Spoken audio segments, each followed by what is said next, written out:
کو یہ معاشیت کو ہم نے متاثر نہیں ہونے دینا. فارن افیئرز پہ سر اسرائیل کو تسلیم کرنے کا کتنا دباؤ ہے آپ پہ؟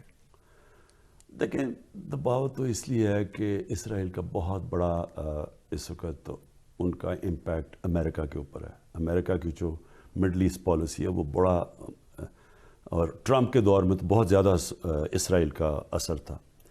اب ہمارے لیے تو، میرے لیے تو کبھی یہ سوچ میں دوسری سوچ آئی نہیں کہ ہم اسرائیل کو اس لیے تسلیم نہیں کر سکتے کیونکہ پاکستان کا تو ایک ہمارے قائد اعظم کا موقف چلا آ رہا ہے جب تک کہ فلسطینیوں کو ان کے حق، ان کا ایک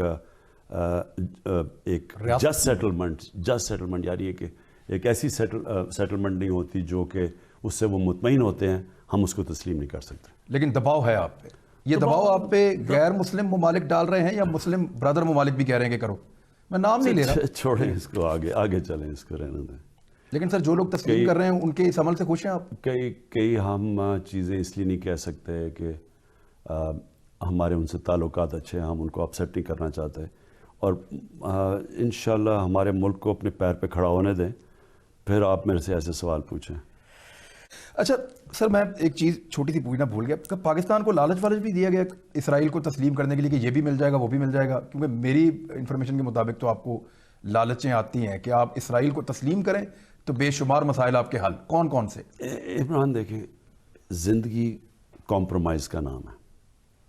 کمپرومائز آپ کو کرنی پڑتی ہے، لیکن آپ کو فیصلہ یہ کرنا پڑتا ہے کہ کون سی کمپرومائز میں نے کرنی ہے اور کون سی نہیں کرنی.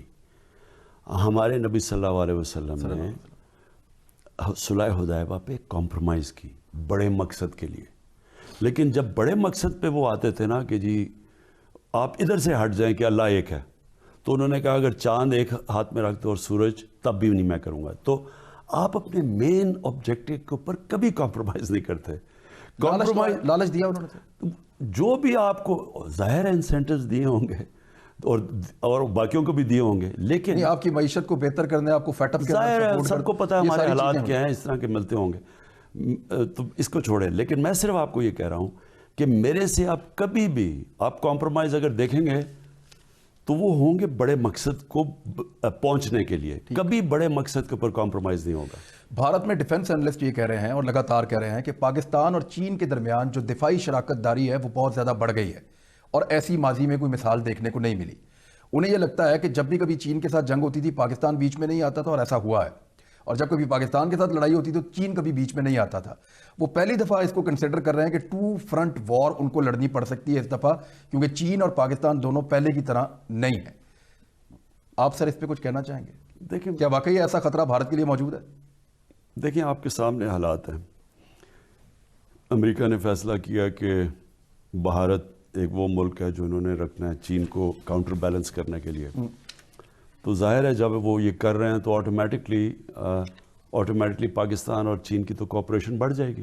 آپ چین کے ساتھ اگر بھارت کا پھڈا ہوتا ہے اور چین آپ سے مدد مانگتا ہے تو آپ پوری مدد کریں گے؟ آپ خیر اللہ کرے کہ ہمارا کسی قسم کا کچھ نہ ہو اور ہونا. دیکھیں میں تو جنگ میں بلیو ہی نہیں کرتا، میں تو ملٹری سولوشن میں کبھی مانا ہی نہیں ہوں. آپ ملٹری سولوشن میں نے تو یہ جو سعودی عربیہ محمد بن سلمان ہیں شہزادے، میں نے ان کو کہا کہ مجھے پڑھنے دیں، یہ یمن کی جنگ ہم ختم کر سکتے ہیں. ایران تیار تھا، ایران سے میں ملا، وہ تیار تھے. تو انہوں نے بہرحال ان کو جنگ پسند تھی سر؟ نہیں جنگ نہیں پسند. سب کو غلط فہمی یہ ہو جاتی ہے. جب جنرل مشرف کو بھی میں کہہ رہا تھا کہ ہمیں نہیں امریکہ کی جنگ میں اپنے فوجی نہیں بھیجنے چاہیے قبائلی علاقے میں، تو مجھے بھی تب بھی یہی بات کی، یہ چند ہفتے کی بات ہے، یہ ہمیشہ چند ہفتے ہی لگتے ہیں. یہ سب سے بڑی غلطی کرتے ہیں کہ جنگ بجے چند ہفتوں کی بات ہے. ہوتا کیا ہے، آپ جب آپ خون کرتے ہیں، ایک جب آپ ملٹری ایکشن کرتے ہیں، اس کے پھر انانٹینڈڈ کانسیکوینسز ہوتے ہیں، یعنی وہ ہوتے ہیں جو آپ کو پتہ ہی نہیں ہوتا. اب دیکھیں 5 سال سے چل رہی ہے وہ یمن کی جنگ، حالانکہ وہ ہم بیچ میں پڑھ سکتے تھے، اب وہ سنا کوشش کر رہے ہیں. بہرحال میرا پوائنٹ یہ ہے کہ ملٹری سلوشن حل نہیں. But you will stand with China in any case. وہ تو ہمارا آٹومیٹکلی ان سے تعلقات بہت اچھے، دفاعی لحاظ سے، ہر لحاظ سے. اور ظاہر ہے اب میں آگے کیا کروں. ٹھیک ہے.